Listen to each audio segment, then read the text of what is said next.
Olá, no estudo de hoje, o estudo 314, estamos seguindo com as leis para o tribunal, para os tribunais. Ontem estudamos sobre a mitzvah de estabelecer tribunais e um pouco das regras de como se estabelece um tribunal. Hoje nós vamos falar já como o tribunal, como os juízes devem atuar. Então, ontem, na última mitzvah, mencionamos que devemos, nas decisões, quando tem uma disputa, deve-se seguir a lei a opinião da maioria. Hoje, mandamento 182, proibição 182, é que quando a questão em discussão é referente a uma pena de morte, referente a uma vida, uma questão de vida ou morte, aqui a gente vai estar julgando uma pessoa, se ele é culpado, ele deve receber a pena capital, que é conhecido que pela Torá sim existe a pena de morte, como vamos ver mais adiante.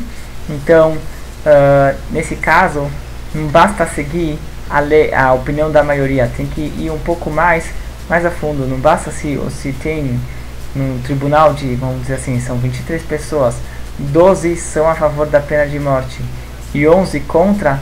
Então eu não posso definir, a maioria decidiu 12 são a favor que a pena seja aplicada e 11 decidiram que não. Então, seguindo a maioria, como 12 decidiram que sim, eu deveria executar a pessoa, ele fala que não, para executar alguém você precisa ter uma maioria absoluta, o que significa que pelo menos 2 a mais. Então, naquele caso dos que temos 23 juízes, então pelo menos 13 tem que falar que eles sim têm a pena capital, e daí os outros 10 falam que não, daí pronto, já tem agora 3 a mais, ou se qualquer outro sistema que a gente consiga encaixar, mas eu tenho que ter uma maioria absoluta, tem que ser pelo menos 2 a mais que se manifestem a favor da execução da pena. Não basta uma a mais para definir a maioria no caso de pena de morte. Já no caso de uma questão, a disputa de dinheiro, uma disputa econômica, então basta uma disputa quando a questão é algo religioso, então basta para definir a maioria, para pender a balança para um lado ou outro. Depois temos na proibição 283 que um juiz não pode confiar na opinião de outro juiz. Então, tendo um julgamento e um juiz lá não tem muita certeza do como que julgar, ou ele não está muito afim de analisar o caso com muito afinco, então ele se baseia na opinião de um outro juiz. Isso aqui é altamente proibido. É isso que ele fala, que você não deve, a proibição divina está expressa em suas palavras: não declares em uma causa de forma a desviar-te de acordo com a opinião da maioria. Você tem que ter a sua própria opinião antes de expressar a sua própria opinião, antes de afirmar qual seria a tua sentença. Cada juiz ele tem que apresentar os fatos com a visão dele. Agora, desse versículo de onde que aprendemos essa mitzvah, os sábios aprenderam vários outros detalhes sobre o julgamento. Então aqui ele menciona alguns, por exemplo, no caso de pena de morte, se estão fazendo lá, os juízes, cada um analisou o caso, e um juiz encontrou uma brecha ou uma abertura para isentar a pessoa da pena capital. A pessoa transgrediu algo que a pena dele seria a pena capital, pena de morte, e foi um juiz que conseguiu encontrar uma forma de como isentar a pessoa da pena de morte. Então esse juiz ele não pode depois voltar atrás e falar: não, eu mudei de ideia, eu quero culpar ele. Uma vez que ele já encontrou, já estudou o mérito para a pessoa, permaneça com o mérito. A gente deve tentar salvar a pessoa, por mais que seja um pecador, uma pessoa que ele mereceria a pena de morte. No caso que a gente consegue salvar ele, tudo é válido. Aqui ele também traz que no caso de pena, que estão julgando uma pena de morte, a gente não começa, quando se faz a abertura do caso, a gente não começa expondo o lado negativo, falando: não, você pecou e portanto você tem a pena de morte, e depois vem alguém aproxima e apresenta a defesa da pessoa. Não é assim que funciona. A gente tem que começar pelo lado da defesa. Olha, se você não pecou, você não teve testemunhas, você está isento, mas caso não, que você sim pecou e tem as testemunhas e teve advertência e tudo mais, então daí a gente daí vamos analisar e falar que tem a pena de morte. Mas não se deve começar a exposição do caso mencionando a pena de morte, algo negativo. E mais uma coisa que você aprende também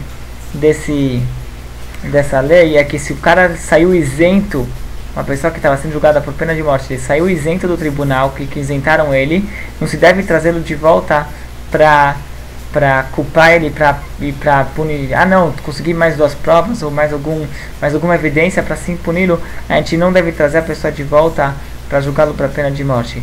Agora, num caso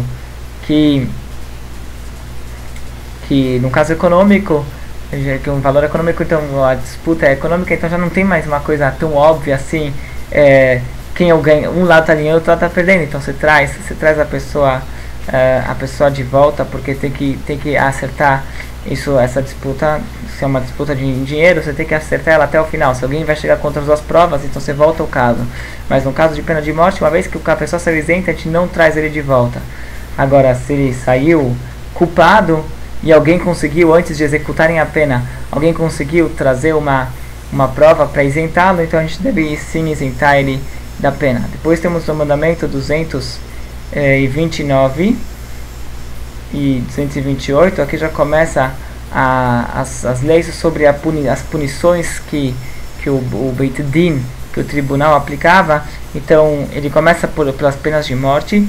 Tem 2 tipos, aqui no estudo de hoje a gente vai mencionado, são 4 tipos de pena de morte que o Beit Din, que o tribunal podia aplicar, são 4 formas de execução, e aqui ele apresenta 2, que uma é o apedrejamento, e o outro que é a Sreifá, que seria a queima.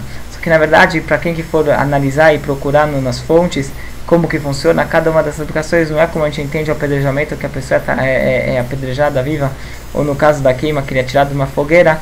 Não é nada disso, são formas que faziam talvez bastante doloridas, Deus nos livre, mas eram com um pouco mais de dignidade do que parece que está escrito aqui. Inclusive, quando a gente vê as leis, quando o Talmud ele começa a descrever as leis de como aplicar a pena de morte, a gente encontra uma preocupação muito grande em manter a dignidade da pessoa e também aliviar a dor se dava algum líquido que embriagava, algum líquido bastante forte, alguma bebida bastante forte que deixava a pessoa meio zonza antes de começarem a aplicar qualquer pena, para que ele não sentisse tanta dor.